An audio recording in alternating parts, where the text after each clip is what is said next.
बोलिए लक्ष्मी नारायण भगवान की जय।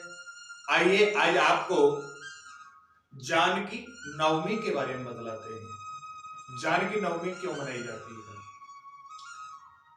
आपको शायद ज्ञात होगा, एक समय राजा जनक के राज्य में सूखा पड़ी, और जब सूखा पड़ी तो सभी ने मिलकर के उनसे विनती की कि राजा और रानी दोनों मिलकर के हल चलाएं, इसके द्वारा ये महामारी से निवृत्ति मिलेगी।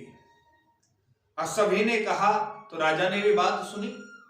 राजा जनक और रानी दोनों मिलकर के हल चलाने लगे। हल चलाते चलाते, हल जैसे ही चल रहा था, बैलों को साथ में चल रहे थे, एक साथ चलते चलते बीच खेत में जाकर के हल की जो नोक थी एक घड़े में जाकर के लगी। और जब घड़े में लगी तो आवाज हुई।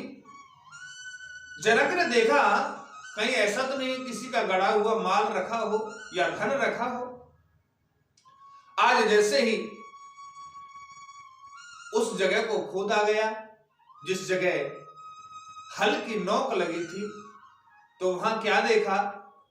एक घड़े के अंदर एक कन्या के रूप में माता जानकी का जन्म हुआ। वह फाल्गुन मास के कृष्ण पक्ष की नवमी की तिथि थी। उस दिन माता जानकी का जन्म हुआ। अब तो चारों ओर बधाइयां ही बधाइयां हो गई, खुशियां ही खुशियां हो गई कि राजा जनक के यहां पर माता जानकी का जन्म हुआ है। आज इसलिए हम सभी माता जानकी का जन्मदिन बड़े धूमधाम से मनाते हैं। समस्त सुहागन माताएं और सुहागी की सामग्री लेकर के माता सीता के सामने जाकर के उनका पूजन करते हैं। पूजा की सामग्री में चावल, जौ, तिल, हवन भी किया जाता है। वैसे तो षोडशोपचार पूजा होते हैं। रोली, बोली, चावल, कलावा, धूप, दीप, कपूर, लौंग, इलायची, सुपारी, पान, फूल, फल, मिठाई, ये सभी को मिलाकर के 16 प्रकार से पूजा की जाती है। और उस दिन माता जानकी जिस दिन उत्पन्न हुई थी उसके उपलक्ष्य में हम सभी व्रत रखते हैं। इस व्रत को रखने से संतान को लाभ प्राप्त होता है। जिनको संतान होने में बाधाएं होती हैं उनको संतान होने में लाभ होता है।